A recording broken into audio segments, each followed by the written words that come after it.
You have to come up with compelling stories about how you solve various problems.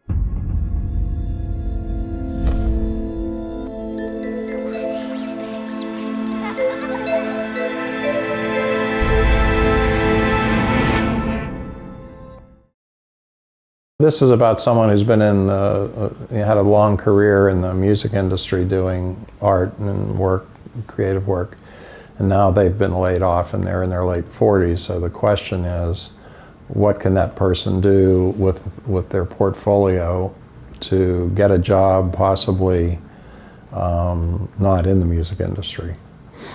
Well, that's a tough question. I have a friend that's in the music industry who's had to very successful, I might add, had to reinvent himself a little bit. He happened to stay in the music industry, but he tells me a story of a friend of his who was in the music industry, and then when things got bad there, which they did, he left and he went to work in Silicon Valley, and now he's like the vice president of one of these huge kind of high-tech companies. And I said to my friend, well, exactly how did he do that? I mean, that's pretty amazing. And he said, well, he's a problem solver. And he was a problem solver when he was in the music business, and he just took that and took it somewhere else. So when I see a piece of art, especially in the commercial world, it's a solution to a problem. When artists show art, they think, oh, my art's pretty, they'll love it. But if you're out trying to pitch yourself into a new world, you have to come up with compelling stories about how you solve various problems.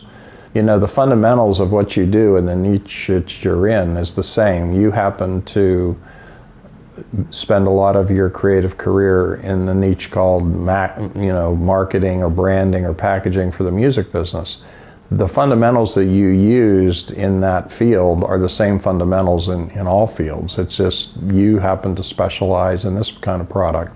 It doesn't, if you're a competent artist, you could do that in any field. I mean, that's really the part that's hard. And I'm not going to lie to you, your age is not going to be helping.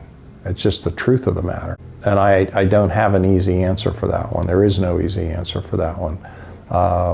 But again, a lot of it is how you present yourself. Like usually, I work with some really creative people. They're all way younger than me. I mean, they're not a little bit younger than me. They're a lot younger than me.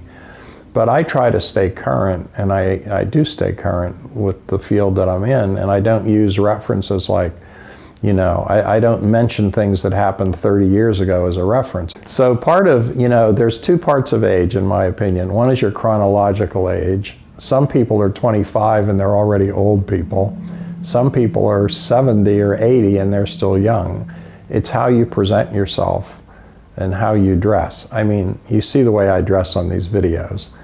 This is how I dress every day. Like, I no longer have a suit. I no longer have a three-piece suit. I no longer have any of these things. I say to my friends, if you die, I probably won't go to your funeral because all I own are like Nike t-shirts and jeans with holes in them. I would try to be current with whatever industry I'm calling on and with the people. Probably the people interviewing you are going to be younger than you. At your age, that would be my guess. And I find that young people aren't necessarily against you because you're old. They're only against you if you're kind of condescending and you're talking about stuff they don't even know about, and you're not using references they're familiar with. That's when I think age works against you. But that's a choice. It doesn't mean you have to go in and be a hipster either. You can be the age you are, but you can also be pretty well informed about what's going on in the world.